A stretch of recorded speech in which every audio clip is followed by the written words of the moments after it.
আসসালামু আলাইকুম। শিউলিস কিচেনে আপনাদের সবাইকে স্বাগতম। আমি আজকে আরেকটা রেসিপি নিয়ে আসলাম। রেসিপিটা হচ্ছে চিংড়ি মাছের খোসা ভর্তা করব আমি। এটার জন্য আমি পেঁয়াজ, কাঁচামরিচ আর রসুন দিয়ে সেটা একটু নেড়ে চেড়ে আমি এখানে একটু হলুদের গুঁড়া দিয়ে দিব। হলুদের গুঁড়া দেওয়ার পর আমি কিন্তু এটা আর একটু নেড়ে চেড়ে দেব। যাই হোক, এটা আমার নাড়াচাড়া করা হয়ে গেছে। আমি এখন চিংড়ির খোসাটা দিয়ে দেব। এটা কিন্তু আমরা সচরাচর ফেলেই দেই। যাই হোক, ওইটা দিয়ে আমি আপনাদের সেই রেসিপিটা দেখাবো। এটা আমি কিভাবে ভর্তাটা করি। এখানে একটু লবণ দিলাম।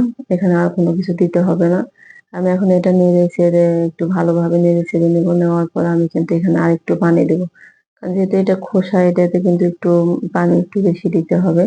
দিয়ে আমি এটা খুব সুন্দরভাবে ঢেকে এটা কিন্তু আমি রান্নাটা করে নেব।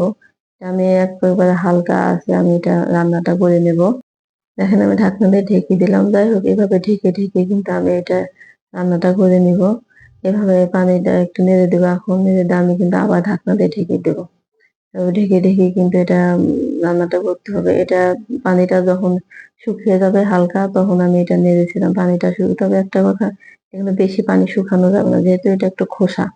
বেশি পানি শুকাইলে কিন্তু আবার শক্ত হয়ে যাবে। হালকা একটা ভেজা ভেজা ভাব রাখতে হবে। এটা কিন্তু আমি পাটায় বেটে নেব। রেসিপিটা ভালো লাগলে লাইক, কমেন্ট, শেয়ার করবেন এবং সাবস্ক্রাইব করে পাশে থাকবেন। আজকের মতো এই পর্যন্তই। আল্লাহ হাফেজ।